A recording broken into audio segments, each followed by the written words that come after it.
Bismillahirrahmanirrahim. Welcome to online teaching to associate degree program second semester students. This is lecture number 3 in which we are going to discuss what are 7 C's of effective communication. But before that, let's remind ourselves what is communication. Communication is actually the process of passing information or sending and understanding or receiving the same message from one person to another through verbal and non verbal means, चाहे अल्फाज इस्तेमाल किए जाएं, चाहे body language इस्तेमाल की जाए, चाहे कोई विजुअलाइजेशंस की जाएं, but one thing is very important here is that in every communication there is one sender who sends or conveys the message to the receiver, either in the form of words or words can be written, words can be oral, or through non-verbal means. So if you don't understand this, just watch my previous lecture on communication skills and you are going to get what I want to say over here. So communication, one of the definitions by a famous person, George R. Terry, is that it is an exchange of facts, ideas, opinions, or emotions by two or more persons. Now, this is the simplest definition I have found out. So that's why it is written over here. Okay.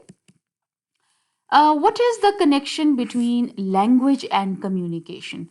Now, we are going to see that communication is an important tool right from birth. You see, when the child is born, there is the use of initially sounds, then later on, you see that there are words, then gestures, then you will see the sentences. And this is how we come to know that slowly and gradually from oral medium, we shift to the written medium. And so basically, communication and language, they both are so integral because if language does not communicate anything, that it means it is not language, and language is a human need because man is a social animal and we cannot live in a society without communicating to each other, either in the form of written way, oral way, or in a non-verbal way, or visualization. So there are different mediums through which we communicate our thoughts, our ideas,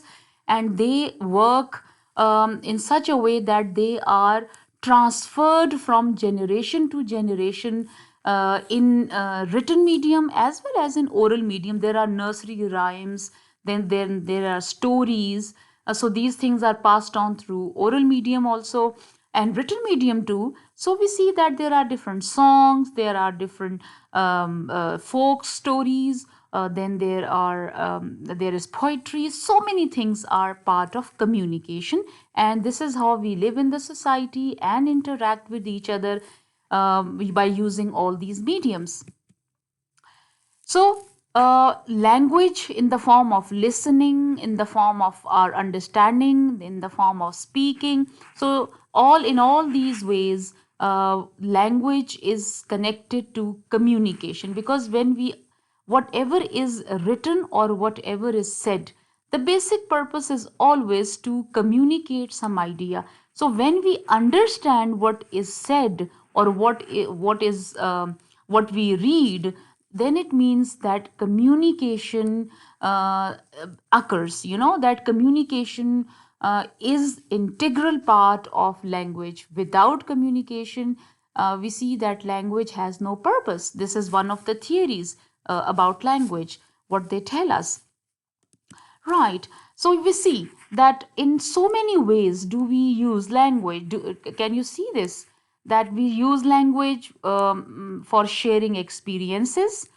We tell stories, we tell different anecdotes, we tell different personal experiences to the other person or to the younger generation or so. Then we pay attention and listen to each other. It also it's part of communication, that how one person or many people, they talk to each other, they try to understand each other's ideas. You see, one listens and one talks. This is the oral medium, of course. Sometimes we take decisions and we influence others by taking decisions. When we are in the leading position, we take different decisions and we try to convince the others about the wisdom of our decisions, and then that too we use language over there. Sometimes we make choices in our life, and that too we consult with people, we take their suggestions, advice, and this is also, we come to know that we use language, of course.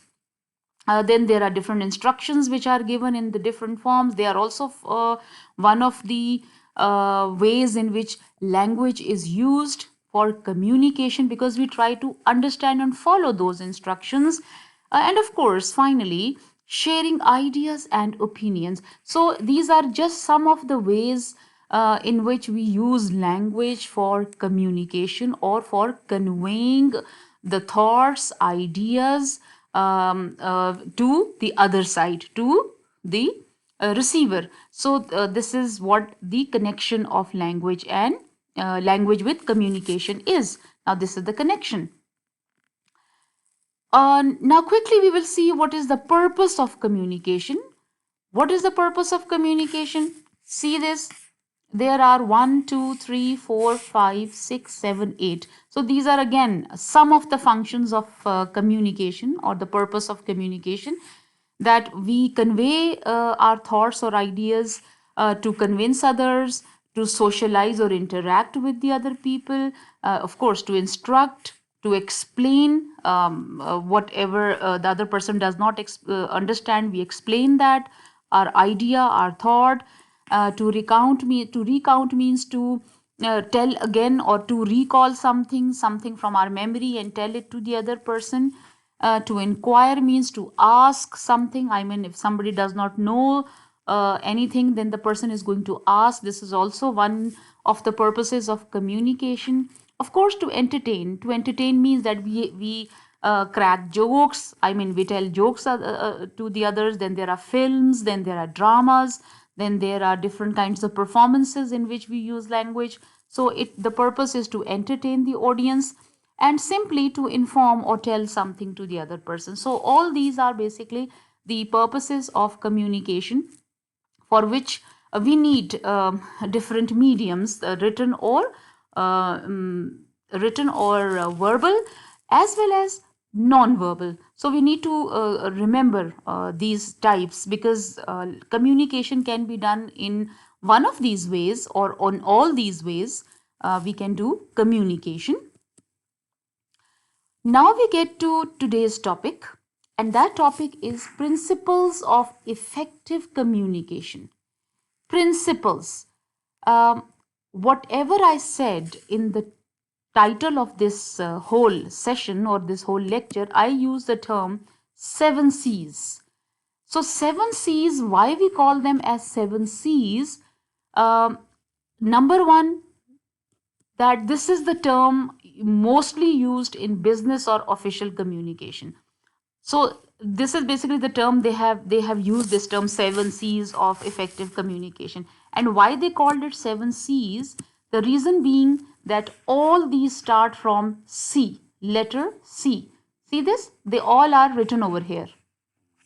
Completeness, concreteness, courtesy, correctness, clarity, consideration, conciseness. So all these C's, they are 7, they are interrelated. You see these arrows, one is going to this and the other goes to this. Then it comes from this side and this comes from this side. What it means is that we cannot do effective communication uh, until we have all these C's in either in written way or in oral way. Both they are used in both oral and written communication. So they are actually the principles of effective communication, without which no communication is complete. Either it is oral or written. So these 7 C's you have to keep in mind. We use this term in business or official communication, but even in our daily life, we see that we have to keep in mind these 7 C's, which I'm going to explain in the coming slides. All right, now we get to the first one, and that is completeness. As the name suggests, completeness means that whatever we say or write to the other side, to the receiver, means that whatever the message, either in the oral form or in the written form, it must be complete in thought and language. In thought means that the thought, whatever you say, it should not be incomplete. And as far as language, if we are using the written way or the oral way, then there should not be any incompleteness in it. It should be complete in all respect, and it should convey all facts required by the audience. There should not be any kind of incompleteness, or you can say where the person feels that there is more was required. So in that case, our message, whatever we either write or we speak or we convey in both these mediums, the message should be complete in all respects. And if, for example, if you have to invite somebody to some meeting or to some party, or if you have to tell somebody the address of the other person, then you should not leave any kind of vagueness or any kind of doubt in that. Give the complete picture, complete address, complete information to the other person, so that everything is communicated or conveyed in a proper manner. So this is the first principle of effective communication. All right. Now, the second C is concreteness. Now, what is concreteness? It is from concrete, something solid. Now, what something solid? It means one has to be the sender, or the person who has to speak or write something has to be specific, definite, and vivid. Vivid means clear rather than vague and general. One has to be very particular about any message that one says. And what are those guidelines to write a concrete or to tell a concrete message? Now, number one, one should use specific facts and figures, use verbs that indicate action, and choose vivid image building words, which means that a sender or a person who conveys a message does not have to give a general picture of something. Don't say that so and so is a good student in the class. Instead of saying it, you should tell what good that person has. He is hardworking, punctual. He is committed, devoted. So what good? Like, good is a very general term. Anything which is positive is good, but what precisely or what definitely you are telling the other person about that, whatever that person is. So what we need to understand, that when we give another person a message, either in the written form or in the spoken form or the oral form, one has to first write it complete. Then it has to be concrete with all the definite, specific, and clear details, instead of being too general about that. Okay. Since girls, this is not in part of your syllabus. I mean, this question of 7 C's, it might not come that way because your course starts from paragraph writing. But I want that you should know these 7 C's. At least you should have the idea, because you are going to practically apply these in your writing, okay, or in your presentations. You are going to apply these. Right. Now, what is courtesy? As the name suggests, the courtesy is basically polite behavior, manners, excellence of manners or social conduct. See, so when we live in a society, we live among people, we have to show respect towards whatever they say, whatever they do. We don't have to just simply negate or oppose their ideas just for the sake of criticism. We have to do criticism. No, we need to show respect, we need to show politeness towards them. Either you write something or you speak something. In both ways, we need to be polite, we need to be respectful. So, courtesy is the respect that we show to others and in business communication. And what sort of things we can do to be courteous? They are written over here, that one needs to be sincere, tactful, thoughtful, and appreciative. So, if you have to tell the other person even the problem of that person, one needs to first start in such a way that one should appreciate the person, and then slowly and gradually you can by using very nice words you can tell that person that whatever the flaws that person has.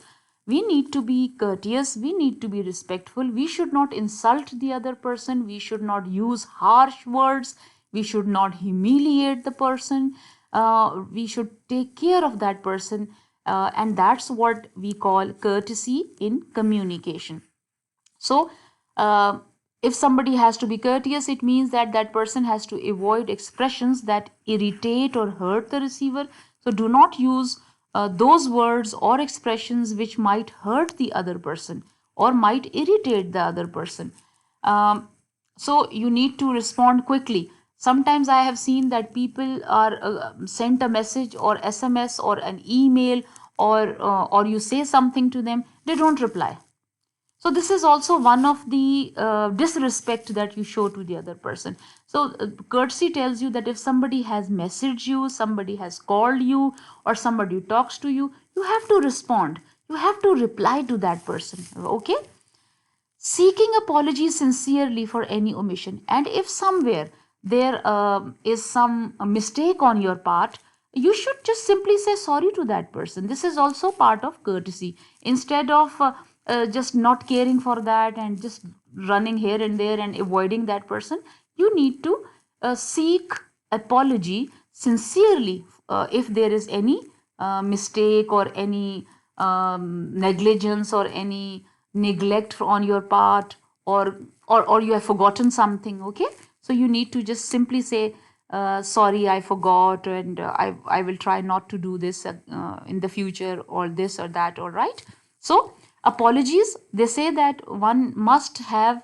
p's and q's in our conversation. P's and q's means please and thank you. So I also include in it sorry. Okay, so sorry, thank you, please. Now these things should be part of your especially when you talk to the other person on phone or face to face, and in this way, this is a good thing to include in your language.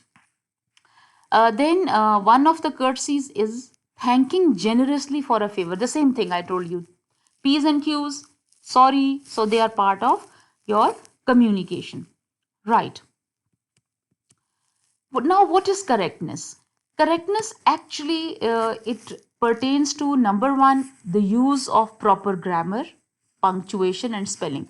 So, whenever you write a message or whenever you write a letter or email or anything that you are going to write for the other person to understand, one should not make language mistakes. See, tense mistakes. For example, there are grammar mistakes, punctuation, spelling. So they should not, because then message is not communicated in the proper way. So you have to take care that whatever message you send, it must be uh, it must not be, rather it must not have those mistakes that are going to ruin the expression and impression, both the things. Okay, right. So using the right form of language. All right, now what happens that when you write to your boss, for example, or to your principal or your teacher or somebody who's senior to you in profession, in age, you see that your language will be formal. So use formal language when somebody is senior to you in age, in designation, in position, in rank. And you can use informal language with your friends, with your younger sisters, brothers, mean siblings. And there are some people or friends with whom you have an informal relationship. So you need to take care of that. Correctness means that you have to take care of the language, that it should not have grammar mistakes or punctuation or spelling or tense mistakes. It should not have the problem of formal or informal language. It should be according to the person's level, age level, social status. So there are different levels at which the other person that you are sending something. So you need to be very careful. So checking the accuracy of figures, facts, and words before transmitting them. Now, this is also part of correctness, that when you are sending information to somebody, then you should be sure about the figures or facts. They should not be wrong. They should be correct. Okay. And this is also part of correctness when you send the message at the right time. Right time means that when it is required to be sent. So, if you do all these, it means that you are a good communicator. You are an effective communicator. So, your message is going to go in a proper way when you take care of number 4, that is correctness. Now, what is clarity? So, let me tell you that mostly all these are interrelated. So, one thing goes to the other, sometimes they overlap. And communication, the whole idea of effective communication is based on these 7 important principles of communication. So, one is dependent upon the other, and the other is dependent upon the previous one. So, this is how they have a bond and a relationship, which you can see that it makes a person a good or effective communicator. Now, what is clarity? Clarity means that one should be one's communication should be free from ambiguity and vagueness. There should not be any kind of doubt or any kind of you can say that you leave a margin of a double meaning or so. No, one should be very clear. And clarity uh, mm, can be of different levels or different types. One clarity is of thought. Whatever is in your mind, we should be very clear that what you have to say to the other person in terms of your thought. If your thought is clear, then your words are going to be clear. Then you have also you have to take care of if you're talking to the other person, then your voice should be clear. If you're writing to the person, your words, your whatever you want to say should be very clear. There should not be any room for any kind of doubt or any ambiguity. When you speak those words, then those words must have clarity. You should not use words which have double meaning, or which conveys something different, and the other person gets irritated then or feels humiliated. You have to avoid those words.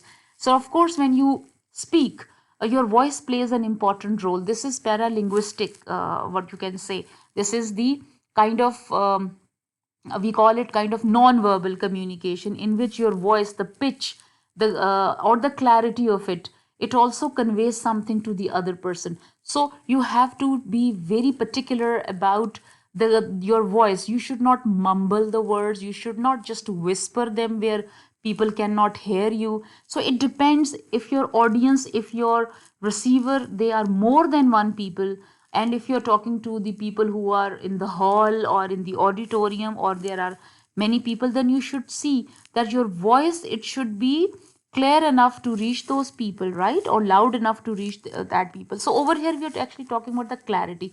Clarity means that there should not be any kind of mumbleness in it, you see. So you should talk clearly. And of course, your purpose should also be clear, why you are talking to that person or why you are writing to that person. What is in your mind?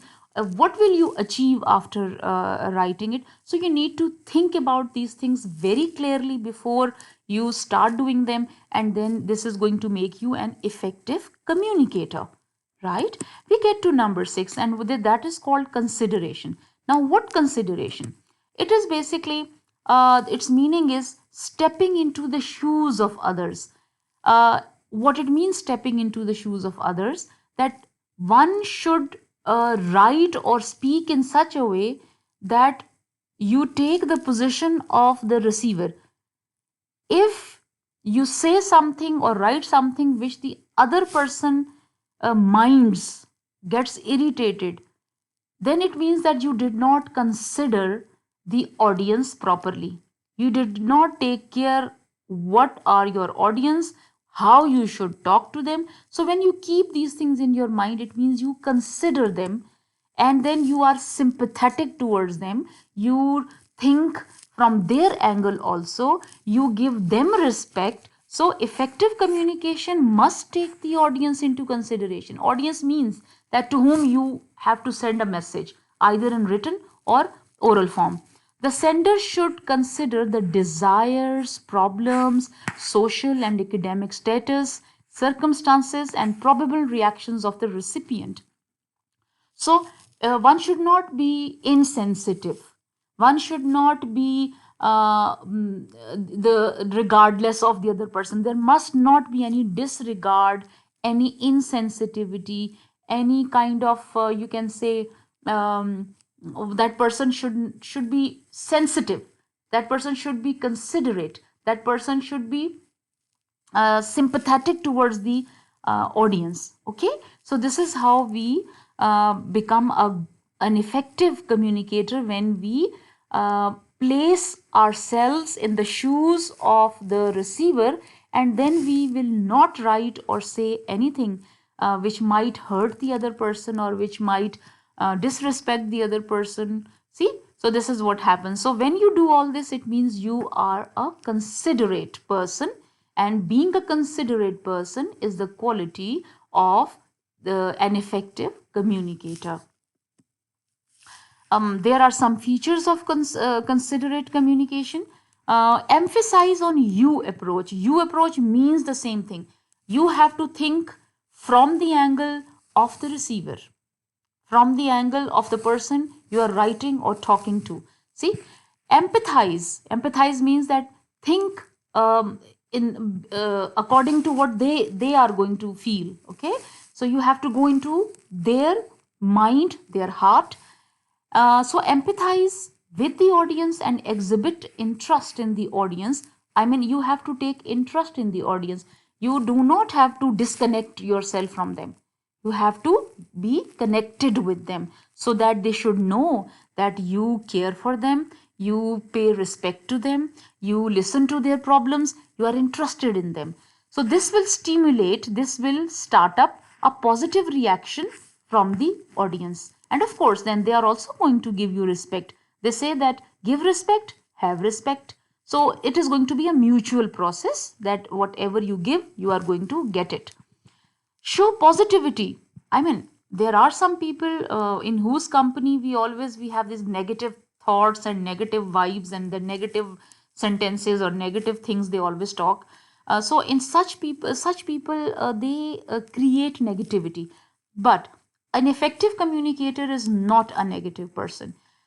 Even if there is a situation in which there is no hope, a good communicator, when talks or when writes, always looks at the bright side. You see, so show positivity and emphasize, give stress on what is possible, not what is impossible. You see, so that means that a good or an effective communicator is an optimistic person and tries to look at the brighter picture, even if there is the dark side. So it means that you get happy, you become happy in the company of such a person, and this person gives you confidence. Okay, and we get to the last C, and that is conciseness. Now when we say concise, it means the, if you look at the red words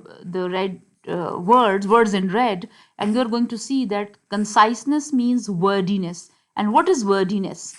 Communicating what you want to convey in least possible words. See, there is no, you in business or official communication, since I told you that these are um, basically the term was given by the people who are in business communication or official communication.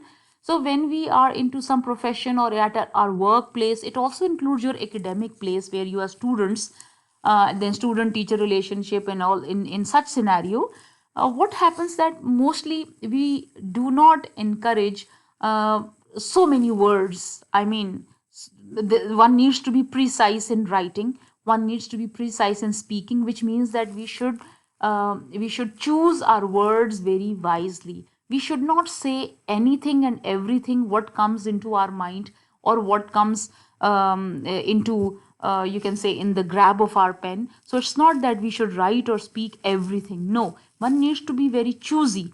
So it is a necessity for effective communication that concise communication should have the following features: that it underlines and highlights the main message as it avoids using excessive and needless words. So one has to be cautious in the use of words, either in spoken form or in written form. Every word is not to be said everywhere. So one needs to be very careful. Concise communication provides short and essential message, limited words to the audience. Now, this is the best, I would say, the what we call that. It is the best line regarding conciseness. That it provides short and essential message in limited words to the audience. It is more appealing, catchy, attractive, and comprehensible, means understandable to the audience, and is a non repetitive in nature. You don't have to repeat them again and again and again. So they are non repetitive. So when you say something, you have to say it in limited words, and you don't have to repeat. So this is an effective communicators one of the traits of effective communicator, that such a person is concise in conveying the message to the sender, to the receiver, sorry. Now I'm going to tell you that in our second semester course, what is the relation of communication skills? So why we are going into the detail of communication skill and the 7 C's of communication? The reason is that number one thing is that all language is communication. Whatever we write, whatever we speak, it is for the sake of communication. We are actually giving people either some information, or we explain something, or we persuade the person, or we inform the person, or we inquire, like we are doing all those things which we read in the slide of purpose of language. Okay, a purpose of communication. So if you go back to that slide, then you will get to know that there are different purposes for which communication is made. So if you look at that, then it means that all language is communication. In your course, you will see that there is verbal, which means that oral and written form of language. It is already there in your course, and non-verbal communication. How non-verbal is included, I will tell you. Now, in written communication, you will see that paragraph, essay writing, CV writing, job application writing, translation, presentation skills. All when you are going to make the slides and you are going to write on those slides, or when you are going to present on board, or you come forward, you write something, or if you write assignments or anything like that, this will come in written communication. What is oral communication? Oral communication, you will find out that presentation skills, again they will be there, because in presentation skills the presenter has to come forward and talk to the audience, talk to the receiver, and that person has to send the message, has to inform, has to explain whatever the topic is given to that person. Here your oral communication skills are going to be helpful to you, right? So in your course there is presentation skills topic, in which you will find out that here we will use oral communication. Non-verbal communication, Again, I have used over here the term presentation skills. So presentation skills is at all these three places, because non-verbal communication is the one in which we see that you are going to when you present yourself in front of us, you are going to use body language, your gestures, your facial expressions, your hand movements, the way you come closer to the audience, you go back, you use board, you use your slides, this, that, all this comes in non-verbal communication. So it means that your this course has all the three communication. One is written, the other one is oral. Written and oral together, they are called verbal communication. Again, in lecture number 2, I have already explained it. In non-verbal communication, you will find out that in your case there will be presentation skills, when the presenter has to come in front of the audience and has to present his material, whatever the topic is given to that person. So this is how we reach the end of today's lecture. I hope that you have understood. If not, you may ask questions related to that. This topic will not come in the paper. The reason is that it is the overall course objective. I just wanted to give you these two, lecture number 2 and lecture number 3, for the sake of understanding the concept of communication and what are the principles of communication, which definitely we see that they are called 7 C's, because every letter, every word starts from the letter C. So that is why they are called as the 7 C's of effective communication. So we have reached the end of that. Thank you for watching and listening. Inshallah, in lecture number 4, we are going to start from our directly from the course contents, and that will be part of written communication, which is paragraph writing. So till then, take care. Allah Hafiz.